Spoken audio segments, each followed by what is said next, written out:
Donc, la semaine dernière, on avait rappelé les expressions générales des opérateurs moments cinétiques en fonction de R et P. Donc, normalement, je vous avais donné cette expression et on avait décomposé les opérateurs R et P en leurs composantes selon X, Y et Z. Donc, ensuite, on a exprimé Lx, Ly et Lz. Donc, on a fait le produit vectoriel de R avec P et on a isolé les expressions des composantes en X, Y et Z de l'opérateur L. Et donc ça, on avait obtenu ces expressions pour Lx, Ly et Lz. D'ailleurs, ici, c'est un Z, c'est pas un X. Hop.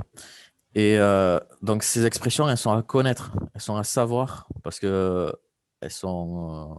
Vous allez, si vous faites des exercices de type rotateur rigide ou rotation de molécules diatomiques dans un plan, ce type d'expression pourra vous être demandé. Donc, apprenez-les, c'est important. OK? Ça va pour tout le monde? Donc, ça, c'était ce qu'on avait obtenu la semaine dernière. Est-ce que jusque-là, tout va bien?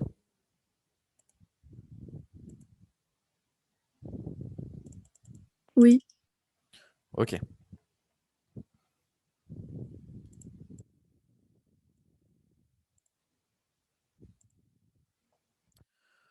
Donc maintenant, on nous demande de calculer le commutateur entre Lx et Ly.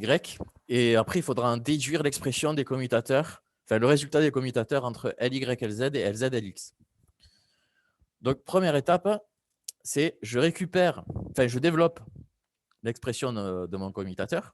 Donc, je vais obtenir Lx, Ly moins Ly, Lx. Donc, jusque-là, tout va bien. C'est un simple commutateur. Ensuite, je reprends les expressions que j'avais notées ici et je vais les injecter dans cette expression-là. Donc, je vais remplacer l'expression de Lx par son expression. Donc, c'est ce que je note ici. Donc, ça, c'est ce que me donne Lx, ça, c'est ce que me donne Ly, ça, c'est ce que me donne Ly, ça, c'est ce que me donne Lx.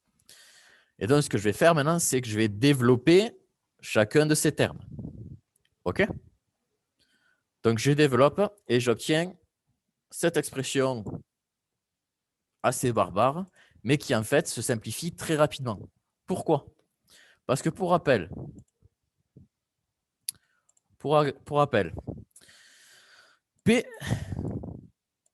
Pz par exemple, c'est égal à moins IH bar, la dérivée en fonction de Z. C'est-à-dire que tous les termes où on va appliquer P qui ne dépendront pas de Z vont être nuls. Ce qui veut dire que, par exemple, ici, donc ça ne sera pas nul. Par contre, ça sera nul.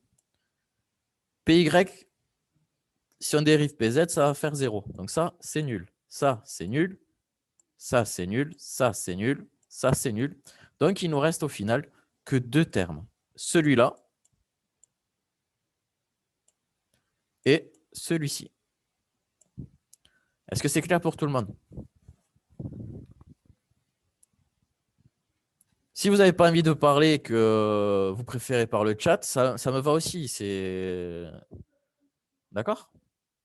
Monsieur, moi, j'ai pas compris pourquoi ça fait 0. Pourquoi ça fait 0? Ben, si on applique PZ à Z, enfin, celui-là, c'est pas le bon exemple. Si on applique PZ à X, par exemple, donc je vais avoir, si j'écris ici, PZX, donc je vais avoir moins IH bar D dx par dz. Donc ici, X, il ne dépend pas de Z. Donc ça devient, par rapport à Z, une constante. Et la dérivée d'une constante, c'est égal à quoi? À 0. À 0. Donc c'est pour ça qu'ici, tous ces termes se simplifient. C'est OK pour vous? Oui, c'est bon, merci. Donc voilà, donc on se retrouve finalement avec une expression juste avec deux termes.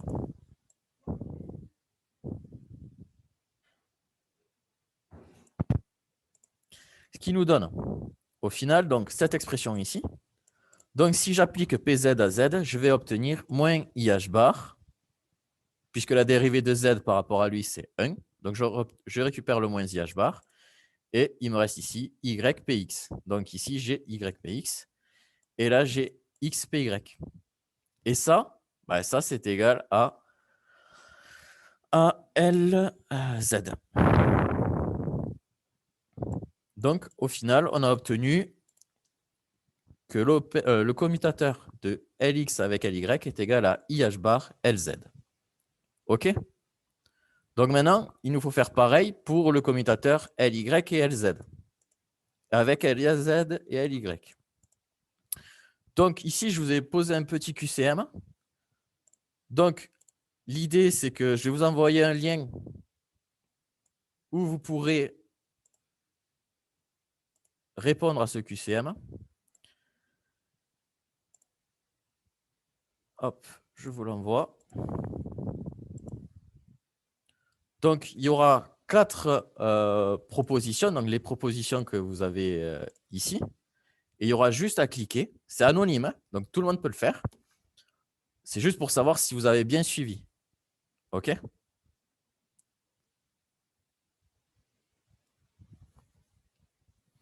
Donc, il y a juste à savoir ce que fait LY sur LZ. Est-ce que c'est égal à 0?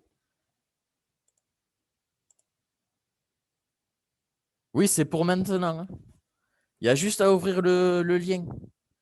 Ça prend 2 secondes, même pas, 1 seconde, si vous êtes rapide pour cliquer sur un questionnaire à trous. Ça vous permet de participer sans que vous ayez besoin de prendre la parole. Et en même temps, ça vous permet de suivre.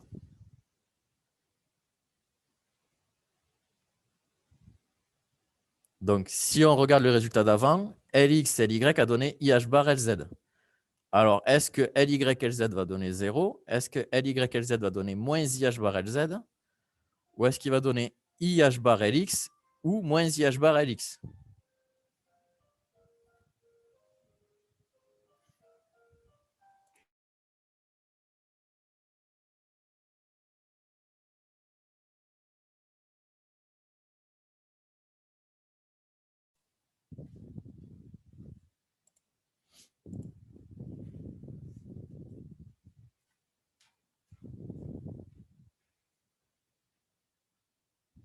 OK, donc c'est en train de s'actualiser.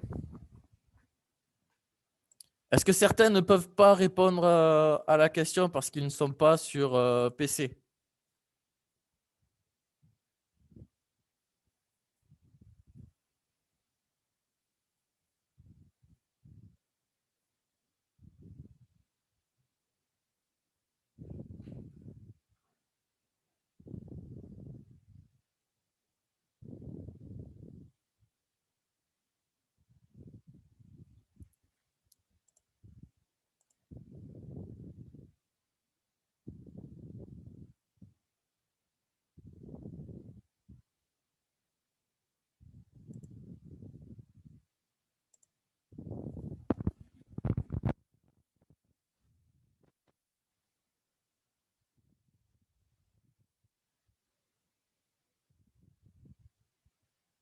Monsieur, est-ce que vous pouvez juste remonter un peu dans la slide, s'il vous plaît? Ici? C'est bon.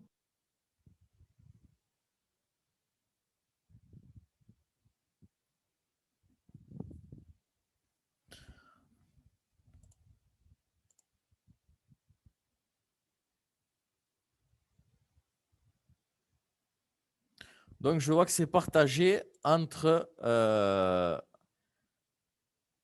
cette réponse et celle-ci. Donc, la C ou la D. Pourquoi vous avez mis la D, ceux qui l'ont mis? Enfin, si vous voulez répondre. Hein.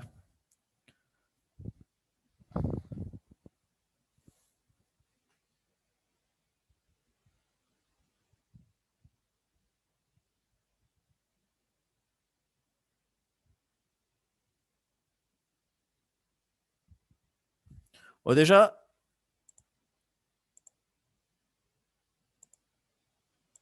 on peut donner la réponse. La réponse, c'est la réponse C. Donc, lorsqu'on va faire le commutateur d'un des trois, enfin de deux des composantes de l'opérateur L, on va obtenir la troisième composante, multipliée par IH bar. D'accord? Donc ici, LY, LZ, c'est égal à IH bar LX. Bon, manque de peau pour vous, vous avez eu une chance sur deux. Bon, certains se sont trompés. Bon, voilà. Et du coup, LZ, LX, c'est égal à IH bar LY. OK? Bon, est-ce que ça vous plaît, ce type de QCM? Parce que pour la semaine prochaine, je vais en faire beaucoup plus. Oui, c'est bien. OK. Au moins, ça vous permet de participer sans vous inquiéter de ce que vous avez à dire. OK, très bien. OK, bon, je vois que c'est un oui unanime, donc c'est bien. Bon, là, c'était un test que j'avais fait, donc j'ai vu qu'il était pas mal. La semaine dernière, vos collègues avaient plutôt apprécié. Donc, pour le TD la semaine prochaine, je vais en faire un peu plus, et même quitte à faire sur tout ce qu'on a vu jusqu'à présent, puisque la semaine prochaine, ça sera le TD6, parce qu'on va finir un TD5 aujourd'hui. Donc, on fera que le TD6 et ces petites questions-là. Et la semaine d'après, on corrigera l'examen de 2010-2011. Voilà. Donc, l'examen, par contre, venez avec des questions. Sinon, moi, je passe. OK? Bon, on n'en est pas là. On verra plus tard. Donc, voilà. Donc, ça, c'est les réponses. LY, LZ est égal à IH bar LX. Et LZ, LX est égal à IH bar LY. Donc, quatrième question. Il faut rappeler l'expression de L au carré. Et en utilisant les relations précédentes, il faut montrer que L carré LZ est égal à 0. Donc, première étape, rappel de L carré.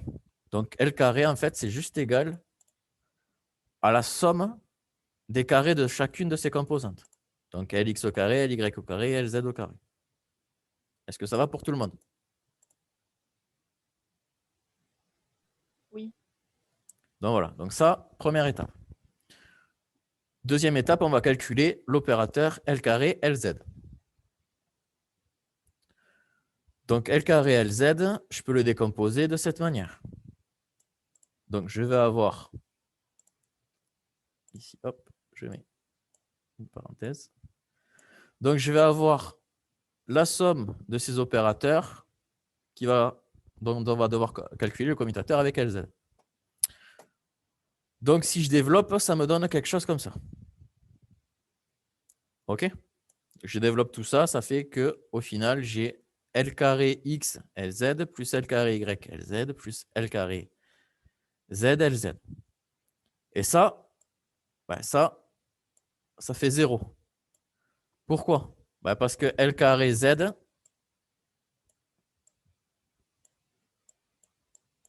ben c'est égal à Lz Lz. Donc, si je rajoute un Lz, je vais avoir Lz Lz Lz moins Lz Lz Lz. Donc, je peux le marquer ici si vous voulez. Monsieur, vous pouvez retourner sur la page d'avant, juste 2 secondes, s'il vous plaît. Oui. Ici? Oui, merci. Ouais.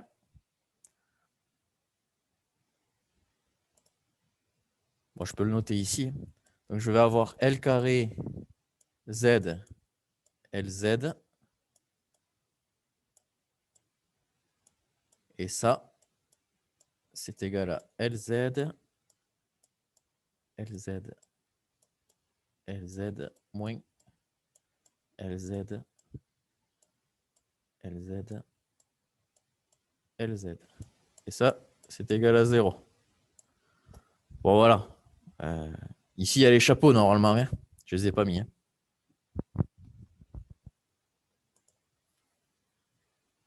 Donc, voilà. Donc, ici, ce terme-là, là, il est égal à 0. Donc, il faudra voir, puisqu'on veut savoir si ce commutateur est égal à 0. Donc, il faudra voir si le commutateur Lx carré Lz et L carré Y Lz est égal à 0. Enfin, est-ce qu'ils vont se compenser? Donc, c'est ça qu'on va faire maintenant.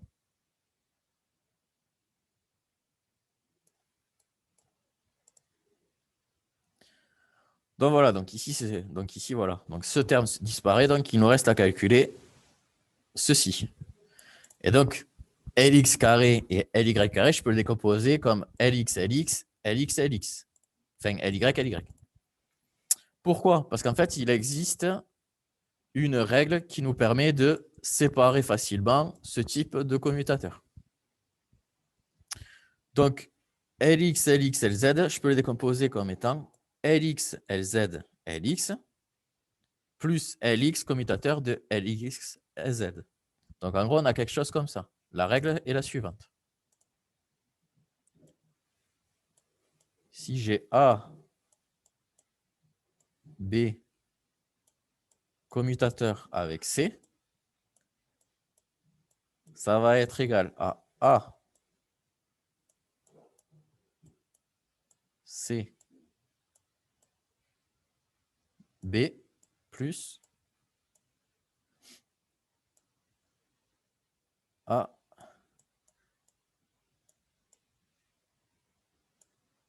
B, C. OK? Donc ça, vous pouvez l'apprendre, ça peut vous aider. Surtout s'il y a des commutateurs à calculer un jour. D'accord? Donc ici, pourquoi je fais ça? Parce qu'ici, je régénère ce qu'on avait calculé tout à l'heure. Donc Lx, Lz, ici, et Ly, Lz. Donc je vais me servir de ce que j'ai calculé précédemment. Vous voyez pourquoi je fais ça? C'est bon?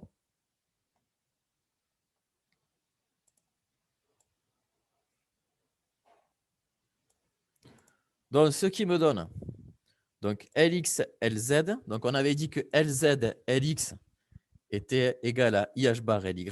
Donc ça va être égal à moins IH bar Ly de Ly, Monsieur, Lx. Oui, est-ce que vous pouvez remontrer la formule? Je ne sais pas si vous pouvez revenir en arrière. je l'ai effacé. Ouais, bah, Alors, c'est pas grave, c'était dans le premier TD de toute façon, je pense. je crois que... Non, celui-là, il n'est pas dans le premier TD. Il n'y est Ah, pas. ok. Mais voilà, elle est là. Ok, Celle-là, merci. elle n'y est pas dans le premier TD. C'est pour ça que je la renote ici. C'est pour ça. Enfin, moi, je peux la laisser pour le moment. De toute façon, elle suit. Donc, bon. Donc, ici, on avait dit que Lz, Lx était égal à IH bar Ly. Donc, vu qu'ici, on a inversé la position des deux, on a un moins, on se retrouve avec un moins. Donc, on retrouve Lx, Ly. Enfin, Ly, Lx. Ici, de même, on va avoir moins IH bar Lx, Ly. Ici, on est dans le bon sens, donc on va récupérer le IH bar Lx. Donc ici, c'est ce que j'ai. Donc,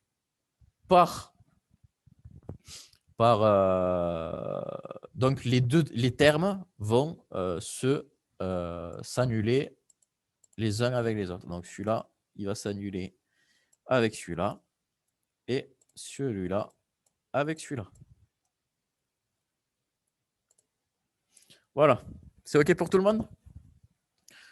Donc, on a bien que le commutateur de L carré Lz est égal à 0, ce qui implique que... Ça implique quoi?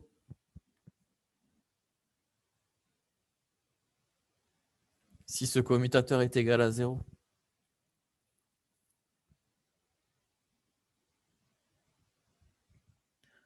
Ça implique qu'ils vont avoir les mêmes fonctions propres et qui commutent l'un avec l'autre. OK?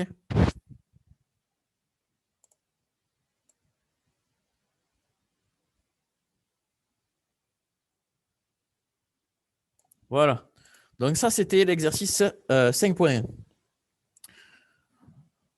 Donc maintenant, on va passer au rotateur rigide. Voilà, c'est intéressant. Donc, on va considérer une particule de masse M qui va être à une distance R d'un point fixe O et qui tourne à une vitesse angulaire oméga. La première question va être d'exprimer le module du moment cinétique en fonction de oméga, puis l'énergie cinétique en fonction du moment cinétique et du moment d'inertie I.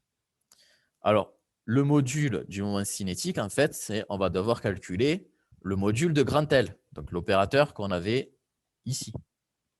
Là, ce truc-là, mais pas au carré.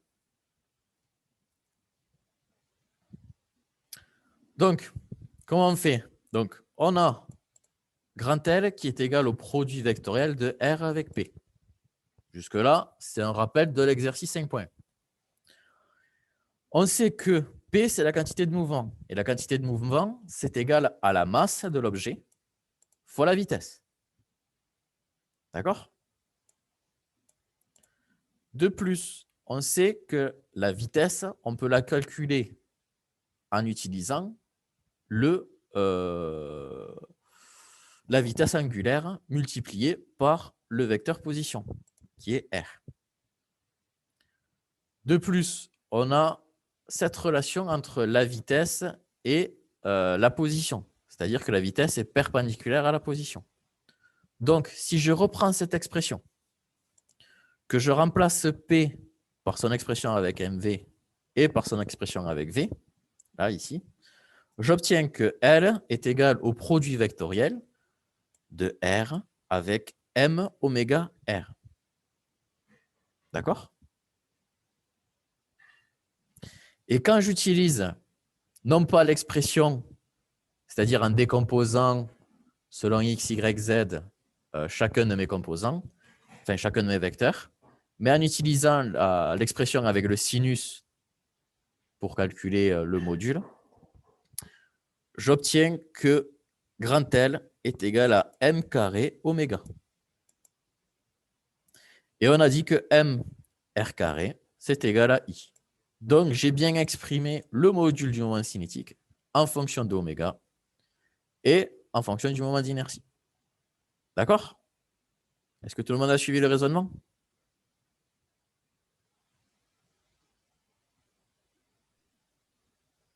Oui, mais monsieur, il sort d'où le sinus 90? On sait que le... Ok, Voilà. merci. C'est pour ça qu'ici, je le note, ça. Alors, ici, je fais une petite parenthèse. Donc, pour ceux... donc ça, je prévois pour, pour le poster sur YouTube. Donc ici, j'ai fait une correction par rapport à ce que j'ai donné à l'autre groupe de jeudi dernier. Donc, si des personnes de notre groupe passent ici, ça sera certainement le cas puisque je vais leur indiquer qu'ici, j'ai fait une correction. Donc ici, c'est la bonne façon de faire pour démontrer que R ici, il est au carré. Voilà. Donc voilà, petite parenthèse. On revient à notre TD. Donc, on a bien le module de L. Donc maintenant, oui. Oui, Linda? Quelle est votre question?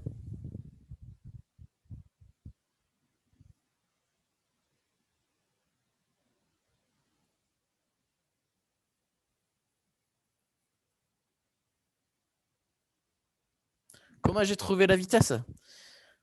Alors, l'expression de la vitesse en physique, si on utilise, si on veut l'exprimer en fonction de la vitesse angulaire, c'est égal à cette vitesse angulaire oméga multipliée par la position, par le vecteur position. C'est de la physique. C'est la physique qui nous le dit.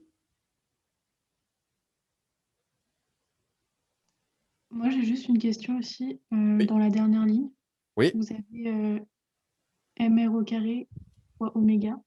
Ouais. Et le MR au carré, c'est égal à I. Enfin, Ouais, MR au carré, c'est égal à I. C'est dans le TD qu'on nous le dit. Pardon. Ah oui, d'accord. Voilà. Très bien. Est-ce que ça vous va, Linda?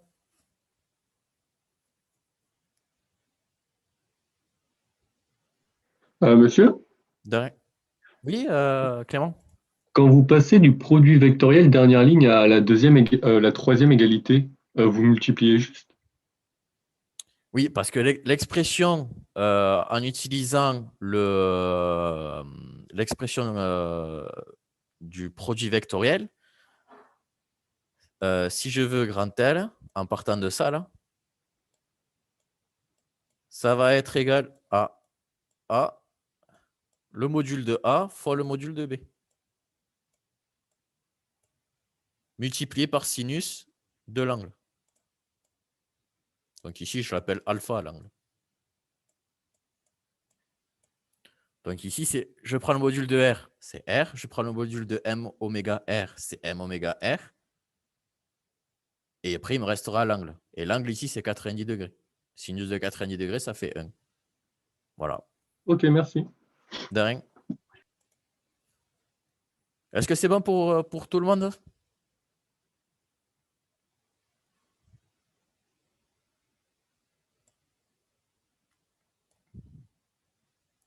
Donc ensuite, question 2. Enfin non, on nous demande ensuite de déduire la forme de l'hamiltonien.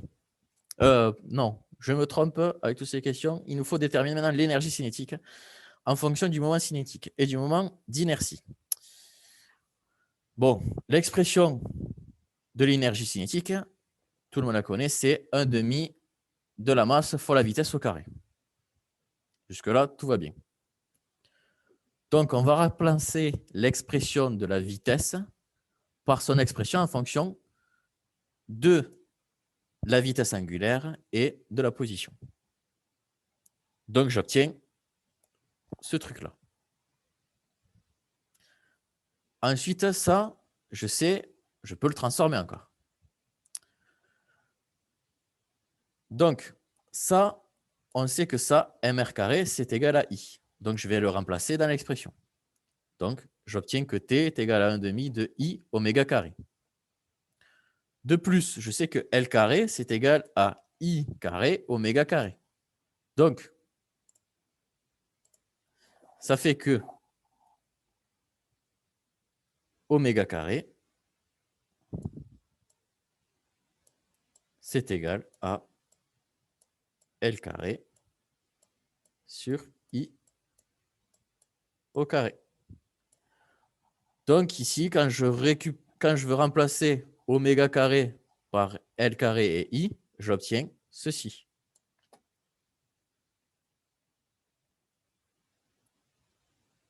J'ai remplacé l'oméga carré par cette expression. Le I en haut se simplifie avec le carré. Donc ici, il ne me reste que L carré sur I. Donc, l'expression de mon énergie cinétique est égale à 1/2 de l'opérateur L au carré sur I. Donc, c'est important de déterminer cette énergie cinétique puisque l'hamiltonien, comme on le sait, nous permet de calculer l'énergie. Donc, l'hamiltonien, il est composé de tous les termes associés aux énergies cinétiques, potentielles, tout ce que vous voulez. Nous, dans notre cas, l'énergie potentielle va être nulle. On n'a pas de potentiel. On n'a rien qui nous l'indique dans le TD. Donc, l'expression de l'hamiltonien va être dirigée par l'énergie cinétique. Donc, ce qui implique que l'hamiltonien est juste égal à l'énergie cinétique dans ce cas.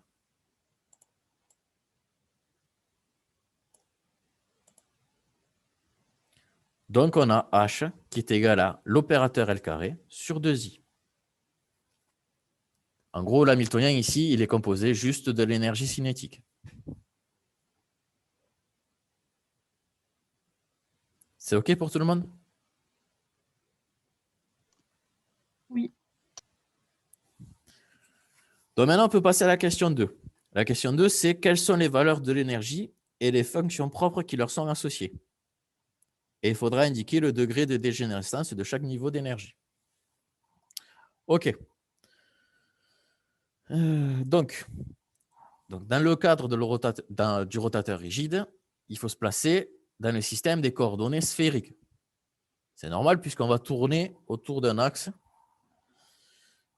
rotateur. Qui dit rotateur dit rotation. Donc, ainsi, si l'on applique l'opérateur L dans ce type de coordonnées, il ne va affecter que les composantes en θ et en φ, puisque les coordonnées sphériques, c'est r, θ, φ. OK? Donc ici, on n'a pas de dépendance en R. C'est important de le noter. Ce qui veut dire que si on a une fonction psi, la fonction psi, elle va dépendre de r, θ et φ. Si psi est une fonction propre de Lz et de L carré, alors ces derniers ne pourront pas déterminer la dépendance de θ et φ. Bon, je vous laisse un petit instant.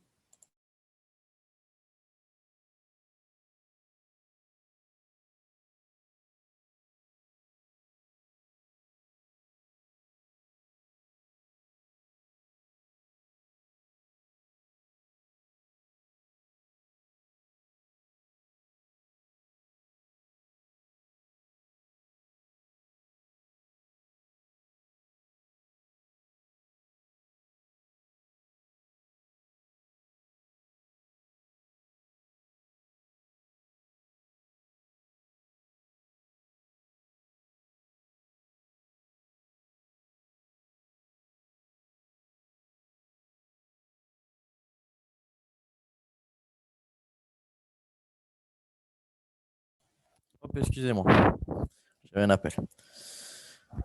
Donc,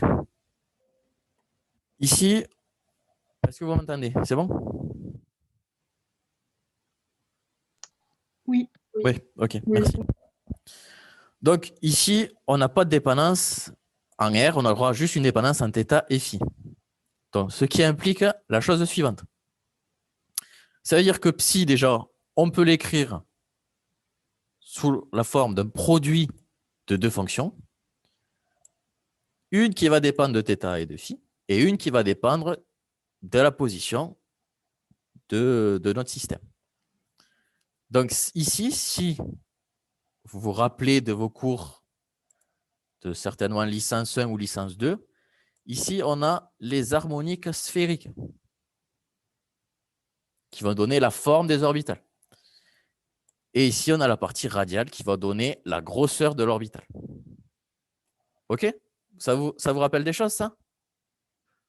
Oui. Voilà.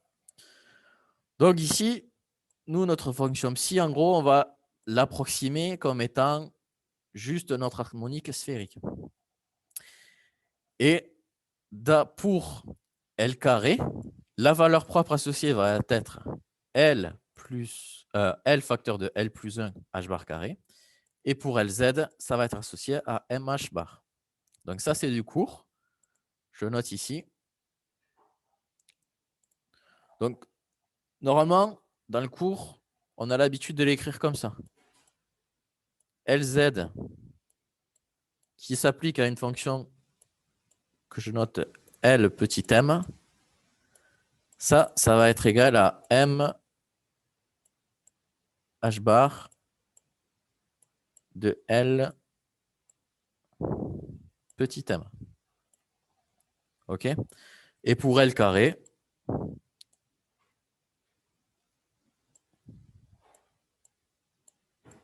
lorsque j'applique à L et M,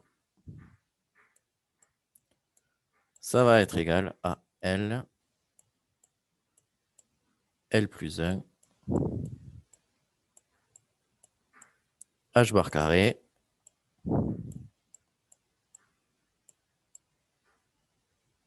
de Lm.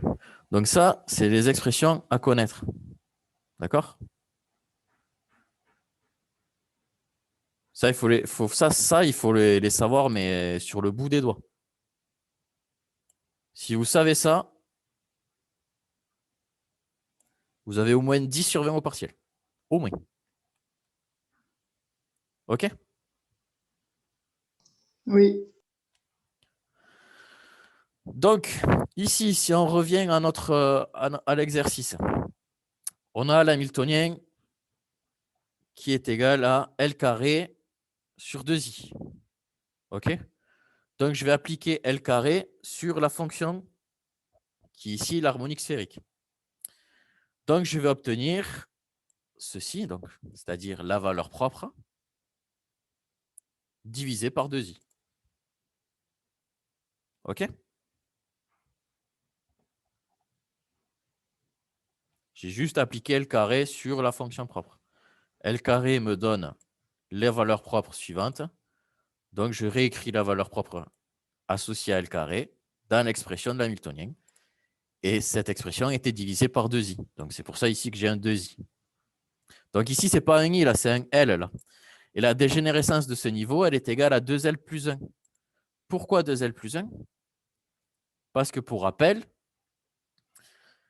L va générer, donc si L est égal à 0, il va générer un nombre quantique petit m, qui est le nombre quantique, le troisième nombre quantique ou dit nombre quantique magnétique, qui est compris entre moins L et plus L par pas de 1. Donc, pour L égale à 0, M sera égal à 0. Pour L égale 1, M il sera égal à moins 1, 0, 1, etc., etc. Donc, chaque fois, on a 2L plus 1 terme. OK? Vous voulez que je le note?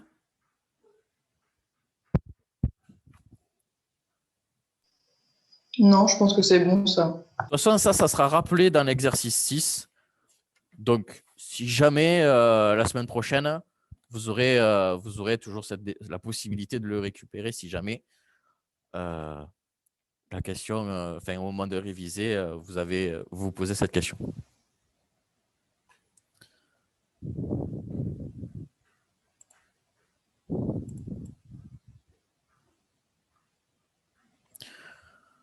Donc, maintenant, on a déterminé les types de fonctions et l'énergie du système. Et on a donné aussi la dégénérescence du niveau. Donc maintenant, on va passer à la question 3. Et la question 3 nous dit une transition entre deux niveaux est possible si la conservation de l'énergie delta E, et cette conservation de l'énergie est égale à h nu, donc h fois la fréquence, et si la symétrie de l'élément de transition le permet, c'est-à-dire delta L égale plus ou moins 1. Donc, déterminer si une transition est possible entre le niveau fondamental et le premier état excité, et expliciter la fréquence nu de cette transition, le cas échéant. Donc ici, le niveau fondamental, ça sera pour L égale à combien?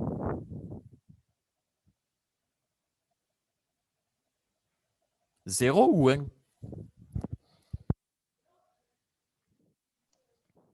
Non. L, il peut prendre quelle valeur?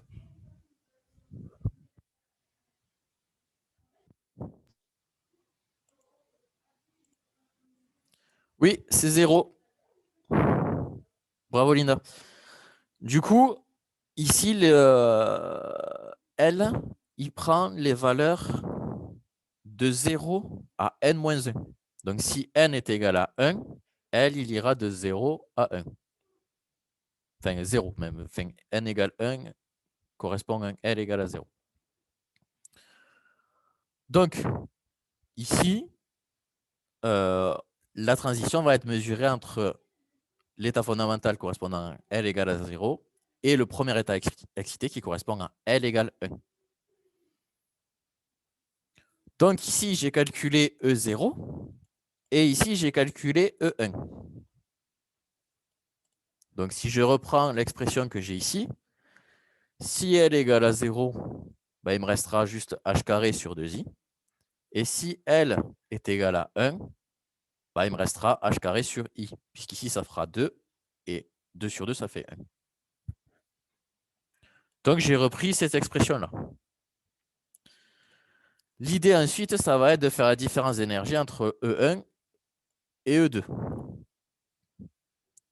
Donc, je vais avoir h nu qui va être égal à E1 moins E0.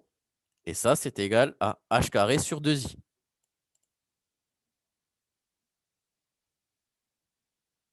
Est-ce que c'est OK pour tout le monde?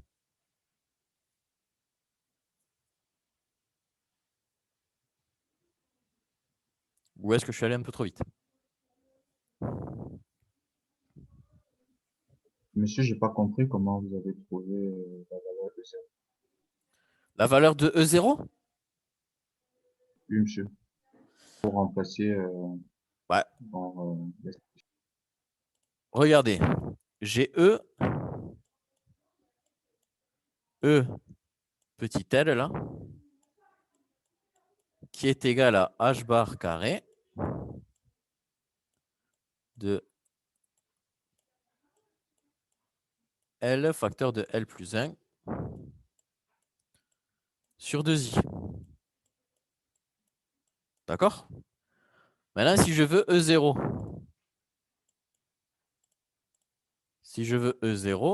je remplace les L par 0, ce qui me fait que je vais avoir H bar carré fois 1, enfin fois 0. Enfin, attendez, que je dise pas d'une bêtise.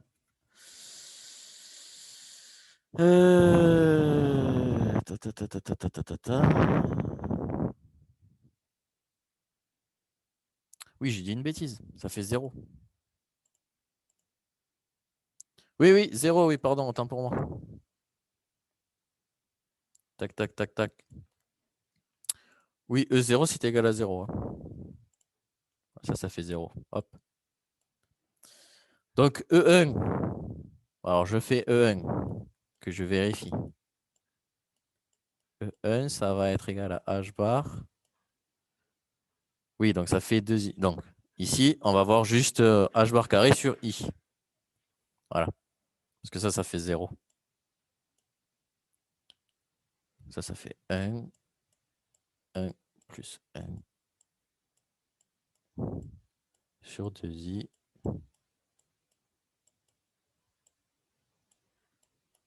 Et ça, c'est bien égal à H carré sur I. Bon, ça ne change pas trop. Hein. Ça ne change pas trop. OK? Merci, monsieur. De rien.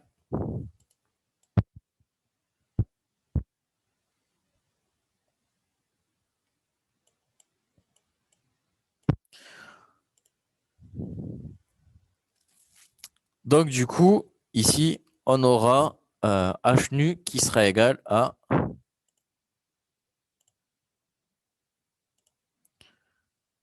2pi, puisque ça n'y est pas, et ça, c'est égal à 0.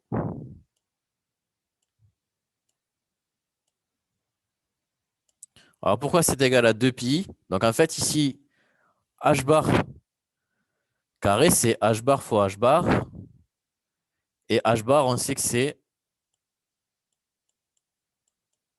H sur 2pi. Donc ici, si je veux me débarrasser d'un H, je régénère ce H sur 2pi. OK?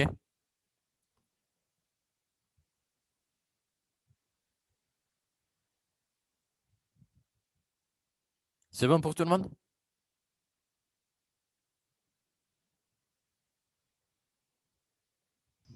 Oui. Très bien.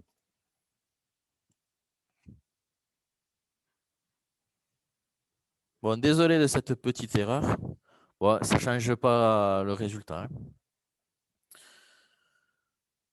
Donc ensuite, on considère alors la rotation d'une molécule diatomique de longueur R.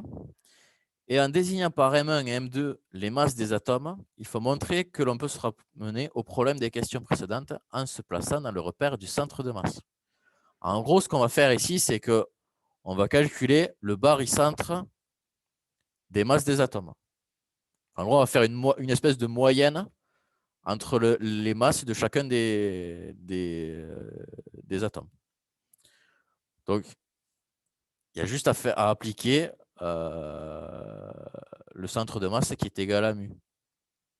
Enfin, ouais, voilà. Donc, mu, ici, c'est égal à M1 fois M2 sur M1 plus M2. Donc ça, ici, c'est égal à mu. Et mu, c'est le repère du centre de masse. D'accord?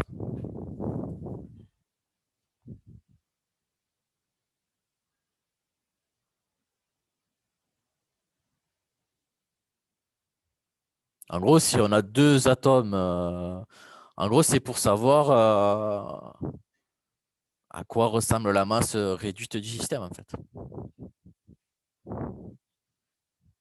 Ça permet de simplifier les calculs.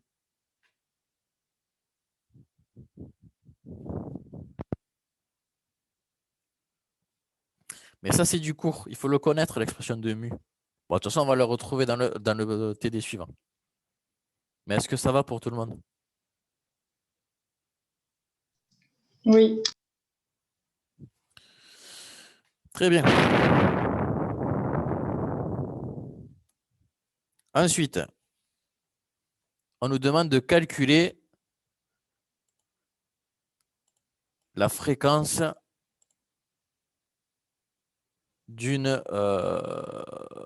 la fréquence de transition dans le cas de la molécule de monoxyde de carbone RCO. Enfin, CO.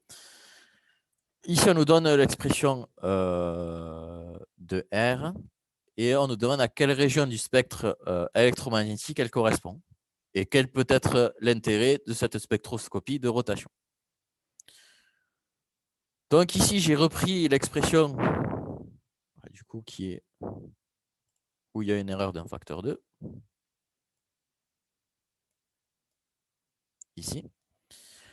Et donc, j'ai remplacé H bar par son expression, par sa valeur. Donc, ça, c'est H bar. Donc, ça, ou vous connaissez, et c'est très bien, ou vous reprenez l'expression de H et vous divisez par 2pi. D'accord? Ensuite, là, j'ai pris, donc j'ai remplacé l'expression de I. I, il y avait R carré. Donc, R carré, j'ai pris la valeur de la distance RCO et je l'ai mis en mètres. C'est pour ça ici que j'ai un 10 moins 10 et que je l'ai au carré. Ensuite, j'ai calculé la masse réduite. Donc, dans le carbone, on a 12 protons et dans l'oxygène, on a 16. Donc, c'est pour ça qu'ici, j'ai un 12 et un 16. Et ici, c'est la masse d'un proton que je note MP. Et ça, c'est un kilogramme. Et ça, il faut le savoir. Parce que ce n'est pas sûr qu'on vous le donne au partiel. Enfin, à l'examen. D'accord?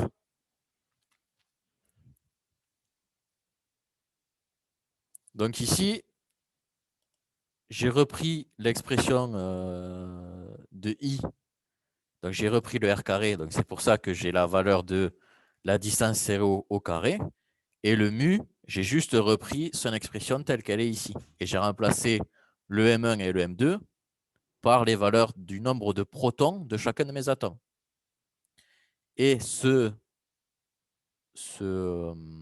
rapport-là, je l'ai multiplié par la masse d'un proton. Voilà. OK?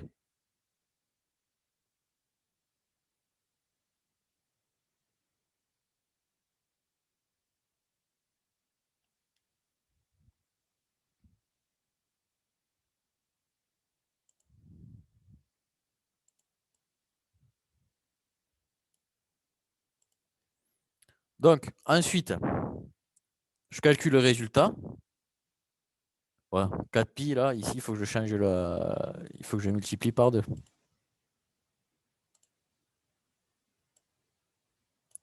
Donc ici, on a 11,4, 10 puissance 10.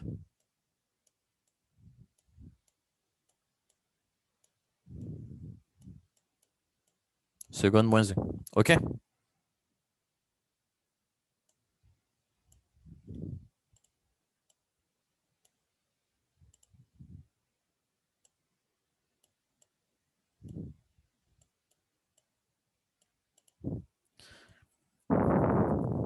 J'ai un facteur 2.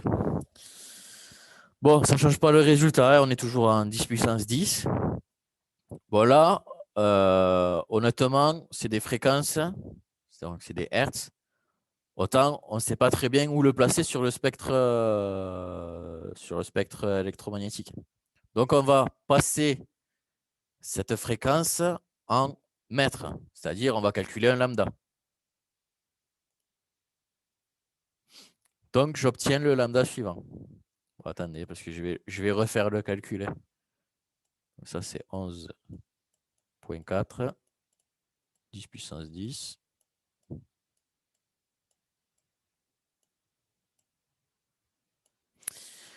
Donc, tac, tac, tac. Donc, normalement, je dois avoir un facteur 2. Donc, le facteur 2, j'ai nu. Donc, ça doit être divisé par 2, à mon avis. Alors, attendez, je prends une calculatrice.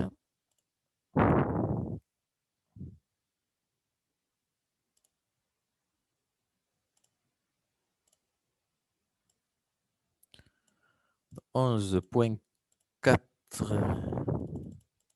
3 divisé par 11,4. » Ouais.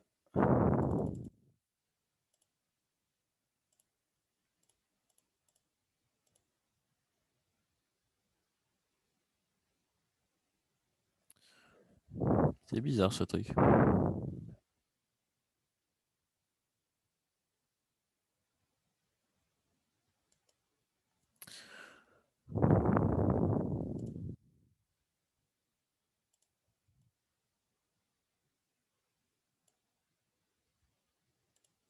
Voilà, il y a un rapport de 2, mais bon, l'idée c'est que là, on est toujours dans 10 moins 2 mètres. OK? Donc ça, c'est le domaine des micro-ondes. OK?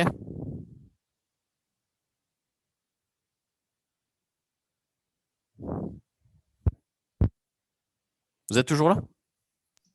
Oui, mais moi, monsieur, j'ai 10-3. Après, c'est pareil. Hein. C'est normal, enfin, ça va être, vu qu'on va diviser ce truc par, Voilà. en fait, ça va descendre, c'est pour ça que. Mais l'idée, c'est ça, c'est qu'on est dans le domaine des micro-ondes. Alors, dans le domaine des micro-ondes, on va utiliser cette spectroscopie pour mesurer dans un gaz si une molécule possède un moment dipolaire. Parce que ce seront juste les molécules qui auront un moment dipolaire qui vont interagir. Et donc, dans quel outil qu'on utilise tous les jours, on retrouve ce type de choses?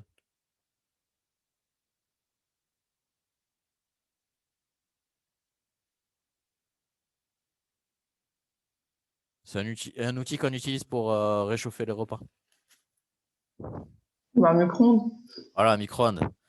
Donc, le principe du micro-ondes, c'est en fait, on envoie des micro-ondes qui vont activer la rotation des molécules d'eau et qui, du coup, ces rotations vont vous faire chauffer votre repas. Alors, le truc, c'est que, par exemple, tout ce qui aura un moment dipolaire chauffera, ce qui n'en a pas, ça ne chauffera pas. C'est pour ça que des fois, votre plat, il n'est pas tout le temps chaud partout, en fait. Parce qu'il faut que la molécule d'eau puisse donner son énergie à tout le plat. Donc, voilà. Ensuite, j'ai mis un petit bonus parce que je trouvais ça intéressant. Donc, le bonus, c'est ici, là, je vous ai mis le spectre de rotation de la molécule de HCl. Et normalement, si tout était parfait, on aurait ici qu'un seul pic chaque fois. Ici, on voit que les pics ils se dédoublent. Alors, pourquoi les pics ils se dédoublent dans le spectre de rotation du HCl?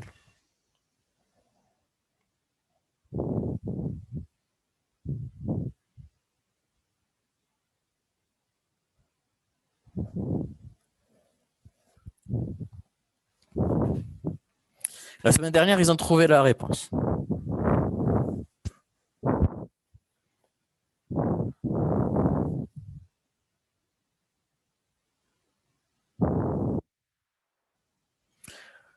Est-ce que vous avez fait de la spectroscopie de masse? Oui. La réponse vient de la spectroscopie de masse. Ici, les énergies, elles dépendent de quoi? Elles dépendent donc de L, mais aussi de I. Et I, on a dit qu'elle dépendait de la masse réduite. Et dans HCl, il n'y aurait pas quelque chose qui se passerait?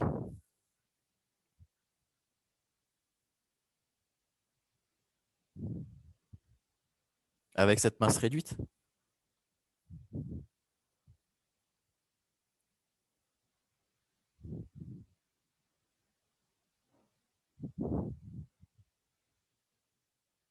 Qu'est-ce qu'il a, le chlore, qu'on ne peut pas négliger en spectroscopie de masse? Sa masse, Oui, oui, bien entendu, sa masse. Mais du coup, qu'est-ce qu'elle a, sa masse? Enfin, qu'est-ce qu'il a, l'atome de chlore en lui-même? En spectroscopie de masse, on parle de quoi?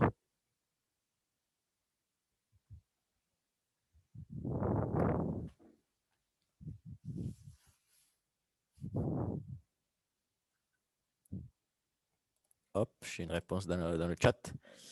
Oui, il y a des isotopes. Et qu'est-ce qu'il a, l'isotope du chlore? Il est tout seul ou il y en a d'autres des stables?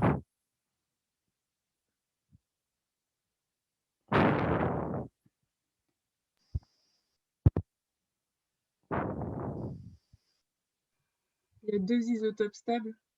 Exactement. Il y a le 35 et le 37. Donc, en fait, ici, c'est ce qu'on remarque. Il y a un dédoublement des pics parce que dans l'échantillon qui a été mesuré ici, il y a une partie d'HCl 35 et une partie d'HCl 37. Et donc, la masse réduite ne va pas être la même pour les deux systèmes, puisque un va avoir 2 protons de plus que l'autre.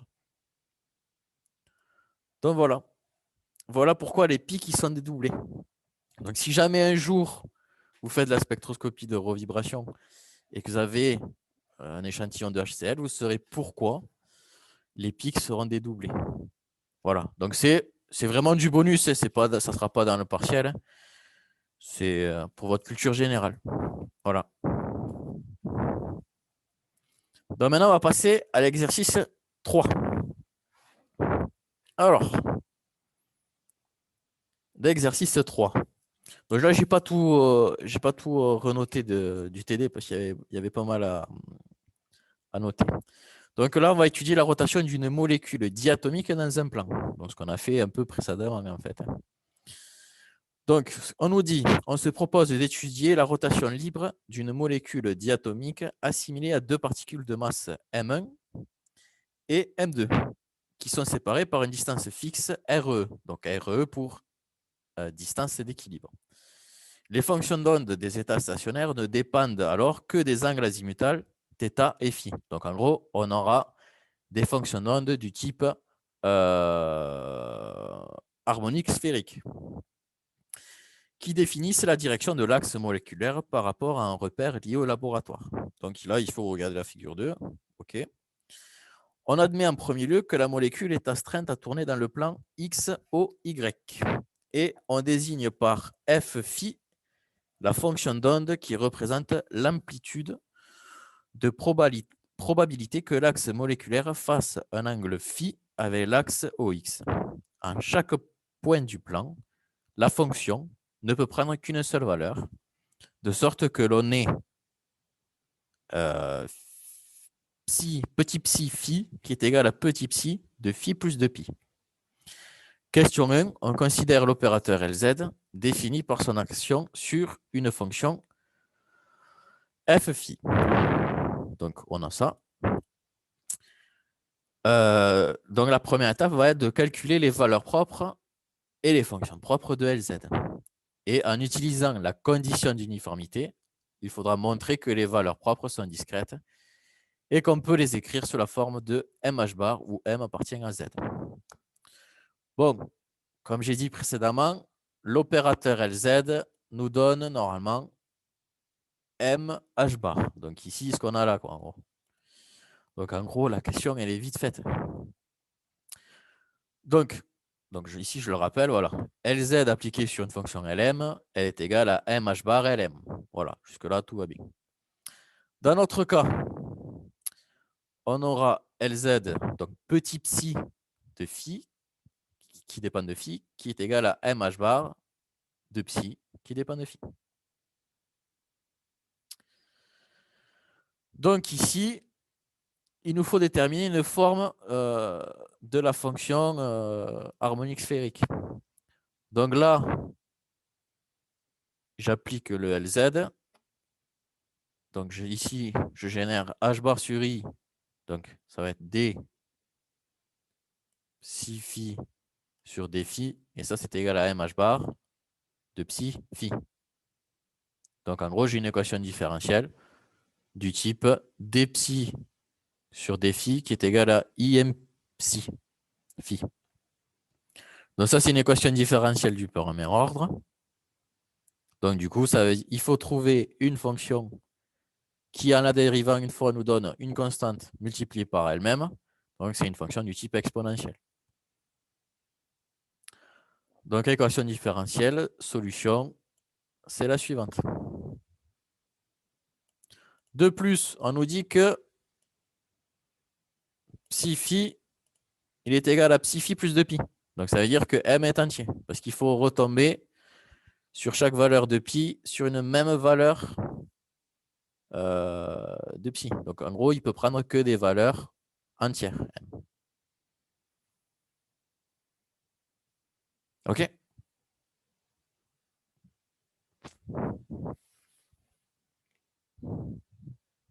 Donc ici, on a l'expression de la fonction d'onde et les valeurs propres qui sont mh bar.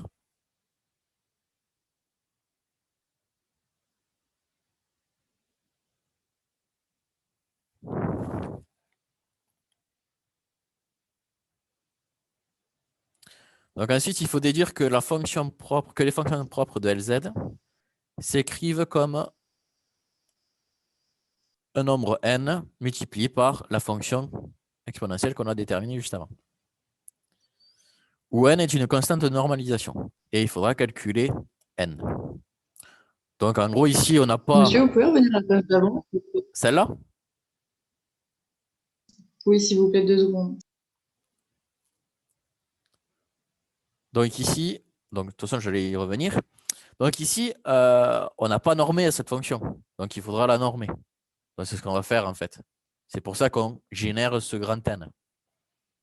Est-ce que c'est bon pour vous? Je peux passer? Oui, c'est bon, merci. Très bien. Donc on va calculer n. Bon. Voilà, donc c'est ce que je disais. Psi, on a besoin de la normer. Donc ici, il faut déterminer cette constante de normalisation. Donc ce qu'on va faire, c'est calculer la norme de cette fonction. Donc la norme de cette fonction, on la calcule de cette manière.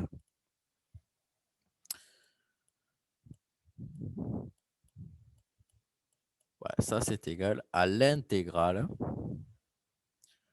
Donc ici, qui va dépendre de phi. Donc ça va entre 0 et 2pi. De psi étoile. Psi des phi. Donc là, ici, en fait, ce qui va se passer, c'est qu'on va prendre l'exponentielle de ce truc qui va se transformer en moins exponentielle, enfin, à exponentielle de moins im phi. Donc, les exponentielles, lorsqu'on va les multiplier, vont s'annuler, enfin, vont être égales à 1. Donc, du coup, on va avoir ça qui va être égal à l'intégrale entre 0 et 2pi de grand N au carré des phi. Voilà. Donc, il faudra juste calculer l'intégrale de cette fonction, enfin de cette fonction, de cette expression.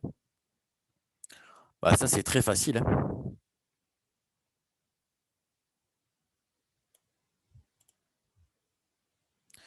Du coup, c'est ce que je vais noter ici. Donc, n carré des phi est égal à 1. Donc, ce qui nous fait que Si je note ici la suite, le résultat va me donner n carré de phi qui va aller de 0 à 2pi. Ça, c'est égal à 1. Ce qui nous fait que n carré, il va être multiplié par 2pi. Et ça, c'est égal à 1.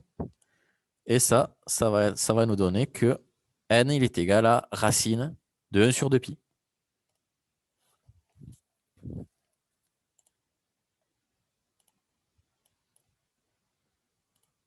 C'est clair pour tout le monde?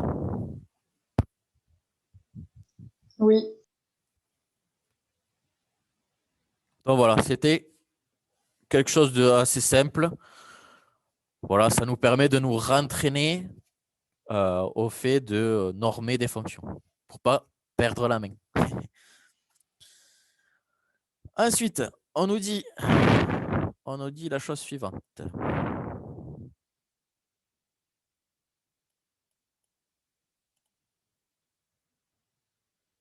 On nous dit que l'hamiltonien H0 du système est donné par l'expression, du coup, qu'on avait déterminée à l'exercice précédent, c'est-à-dire H0 qui est égal à L carré Z sur 2i. Montrer que les fonctions propres de Lz sont aussi fonctions propres de H0 et calculer les énergies correspondantes et préciser leur dégénérescence. Voilà, très simple. Comment on va faire? On va calculer, dans un premier temps, le commutateur de L carré Z avec Lz et on va voir si celui-ci est égal à 0. Si celui-ci est égal à 0, alors les deux entités auront les mêmes fonctions propres. Donc ici, pour ceux du groupe de la semaine dernière, ici, ça sera mieux présenté. Parce que j'avais donné une autre manière de faire qui est un peu bancale. Donc au moins celle-là, elle est claire et nette. Ça ira très bien.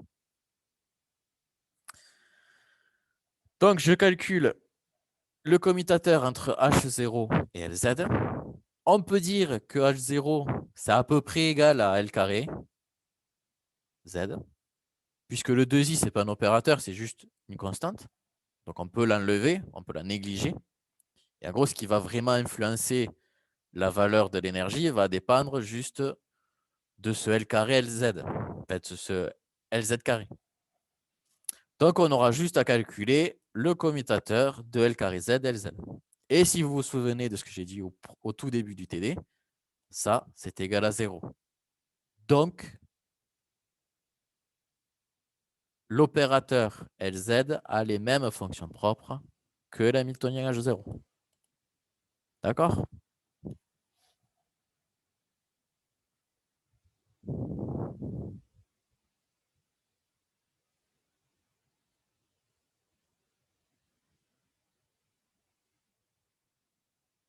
Est-ce que c'est OK pour tout le monde pour la démarche?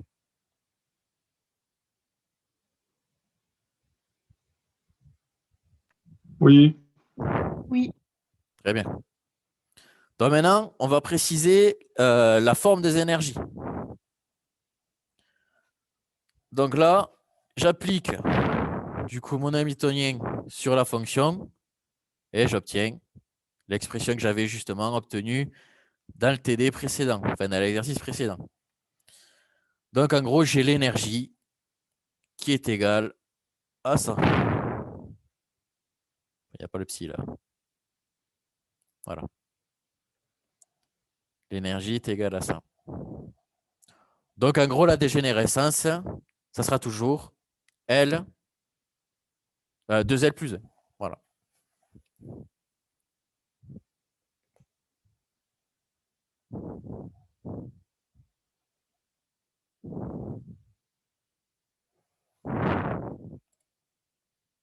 Voilà.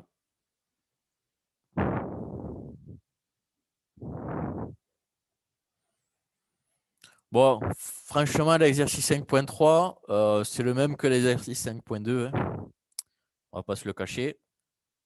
Voilà. Il apporte pas plus de choses que ça. C'est juste pour s'entraîner avec les opérateurs et les valeurs propres. Voilà. Bon, ben, c'est tout pour aujourd'hui. Donc, la semaine prochaine, on fera du coup le TD6. Donc, le TD6, voilà, ça ira très vite. C'est des choses qui sont assez simples. Normalement, vous ne l'avez pas vu en cours encore, puisqu'on est en avance. Donc, voilà, le TD6, je mettrai ou au début ou à la fin ou au milieu, peut-être, je ne sais pas, des petites questions, là, comme j'avais fait au début du TD ici. Comme ça nous permettra de faire des rappels sur ce qu'on a fait en TD. Ça vous permettra de vous entraîner et ça permettra d'ouvrir la voie pour la correction des examens. D'accord?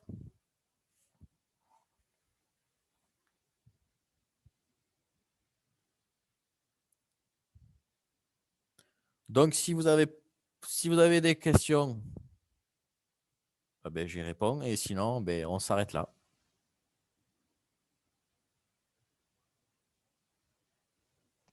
Moi, j'avais une question. Oui. Est-ce que vous pouvez juste revenir sur la diapo de pi, enfin, quand vous simplifiez au lieu du 4 pi? Je sais plus, c'était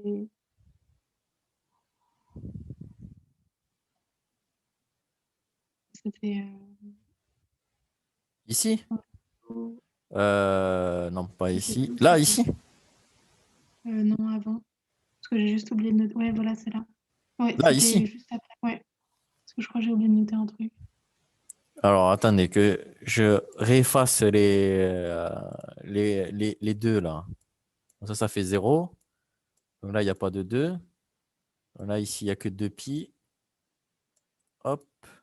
Et là, il y a 2 pi. Donc ici, je dis que h bar carré, on sait que c'est h bar fois h bar. Jusque-là, tout va bien. Donc, je laisse un h bar ici et je développe un h bar qui est égal à h sur 2 pi. Donc ici, au moins, je peux simplifier le h qu'il y a là avec le h qu'il y a ici. Tac, tac. Et c'est pour ça qu'au final, j'ai un 2pi dans mon expression.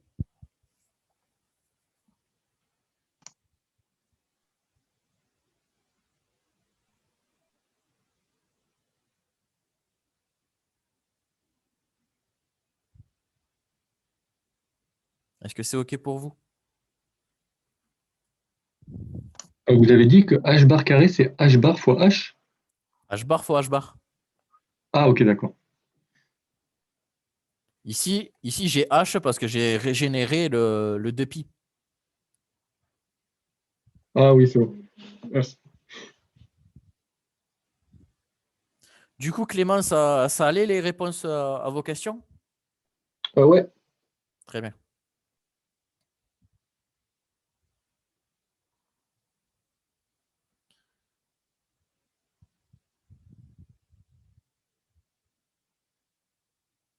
Monsieur, Oui, est-ce que vous pouvez revenir sur le dernier exo?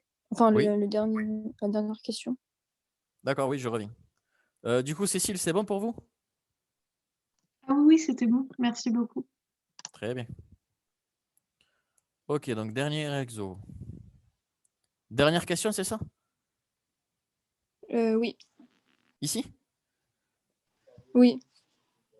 Qu'est-ce qui vous gêne? J'ai pas compris pourquoi on prend cette équation-là. Pourquoi on prend cette équation-là? Alors, Oui. la question qu'on nous pose, c'est donc dans un premier temps montrer que les fonctions de Lz sont les mêmes que H0. Et ensuite, calculer les énergies correspondantes et préciser leur dégénérescence. Donc, en gros, une fois que j'ai démontré que ma fonction est la même, enfin, que ma fonction propre est la même pour LZ que pour H0, je peux appliquer directement l'équation Schrödinger H psi égale psi. Donc, j'applique H0 sur ma fonction. Donc, H0, il se décompose comme étant l'énergie cinétique de mon système, donc qui est décrit par LZ carré sur 2i. Et ça, je l'applique à la fonction psi. Comme psi est une fonction propre de L carré, et que L carré, lorsque je l'applique à une fonction, c'est égal à L fois L plus 1 H bar carré, ben je réinjecte l'expression, enfin la valeur propre de L carré Z sur sa fonction propre, qui est donnée par cette expression-là.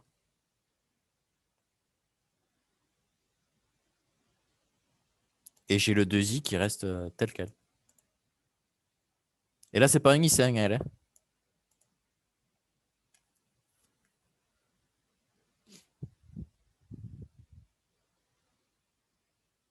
Est-ce que ça vous va?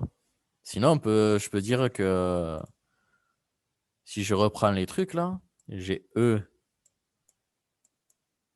Mais du coup, ça, c'est la fonction propre de LZ, c'est ça? Ouais, la fonction propre de LZ est la même que la fonction propre de LZ carré. Ok, ah d'accord, ok. En fait, c'est Merci. ce qu'on démontre. Ici, je dis que l'hamiltonien, c'est à peu près la même chose que L carré Z. Pourquoi? Parce que 2i, ce n'est pas un opérateur, c'est juste une constante. Donc, je peux l'oublier, la mettre de côté pour un moment. Donc, j'ai juste à calculer l'opérateur de L carré Z avec LZ. Si cet opérateur est égal à 0, ça veut dire que L carré Z et LZ commutent et donc ont les mêmes fonctions propres. Ah oui, ok, merci. Et du coup, l'hamiltonien a la même fonction propre que LZ. Et donc, c'est pour ça que je peux utiliser l'équation de Schrödinger et remplacer L carré Z par sa valeur propre. Puisque c'est ce que je disais, c'est ce que je disais ici. Ça, il faut les savoir. Donc ça, c'est pour L carré et ça, c'est pour LZ.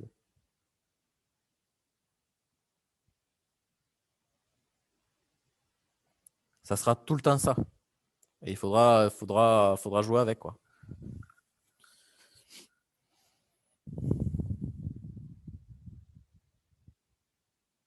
Parce que ça dans les examens, on va les réutiliser. Donc, et même sur celui de la semaine prochaine. Non, sur celui de la semaine prochaine, ça y sera pas. Mais enfin, si, ça y sera. Mais dans les examens, ça y sera souvent. D'accord?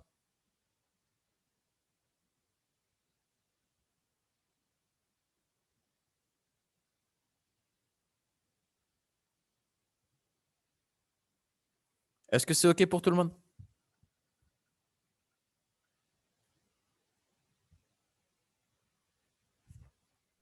Oui. Oui. OK. Bon, est-ce que ça se passe bien, les autres TD?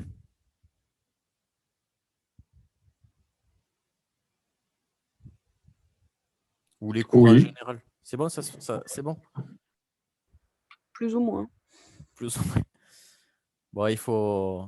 Bon, j'espère que ça ira mieux dans les prochaines semaines et qu'on sera déconfiné. Bon, après, je pense pas que les cours reviendront en présentiel. Hein. Je pense pas. Peut-être l'examen, je sais pas.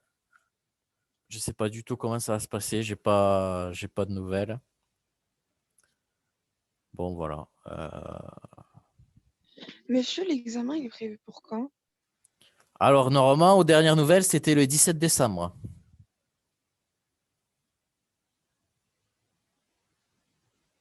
Ah, d'accord. 17, oui, oui, il me semble que c'est le 17, ouais. Et je crois que c'est l'après-midi. Donc normalement, si tout va bien, on serait déconfiné à cette date-là.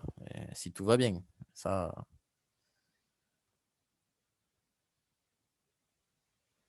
Voilà. Bon, ben voilà. Ben, excusez-moi là pour cette erreur d'un facteur 2 là. J'avais pas bien relu. Bon, après, sinon, voilà, ça change pas la conclusion, hein. On est dans le domaine des micro-ondes.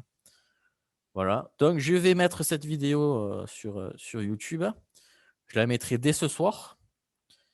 Et je pense que je mettrai que celle-là. Je ne mettrai pas celle de la semaine dernière parce qu'il y avait quelques coquilles la semaine dernière. Je me suis aperçu qu'il y avait des explications un peu bancales que j'ai changé dans ce TD. Comme ça, tout le monde est OK. Donc, voilà. Monsieur, Oui. est-ce que vos PDF, comme ça, vous pouvez aussi les mettre sur Moodle, s'il vous plaît? Ouais, je vais. Mais peut-être à la fin des TD pour réviser alors. D'accord, merci. Ça vous va? Monsieur, Oui. monsieur, Oui, je vous écoute. j'ai une question pour après les TD, en fait. Pour quand on a terminé les TD, vous avez dit qu'on va faire des sujets corrigés? Oui, on va faire les sujets là qui à la fin des TD. Si vous tournez. Si vous allez page 19, il y a sujet des années précédentes. Et on fera cela.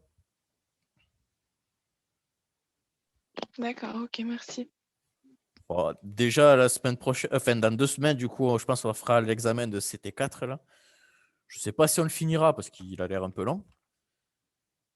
Et peut-être on fera l'autre, mais l'autre, c'est un peu le même. On verra. On verra selon notre vitesse Notre vitesse. Bon, après, si on avance comme là, ça devrait aller. Sinon, on verra. Mais voilà, donc ça, je le mets ce soir sur YouTube. Et, et voilà. Bon, j'espère que j'ai pas été trop ennuyant. Et voilà. Non, c'est bon, vous inquiétez pas. Bon, très bien. Vous avez été très bien, monsieur. Super. Merci à vous. Merci d'avoir participé en tout cas. Et écoutez, bonne semaine à vous et bon courage. Et on se dit à la semaine prochaine. Merci, vous aussi, au revoir. Au revoir. Merci, au revoir. Bonne journée, au revoir. Au revoir. Au revoir.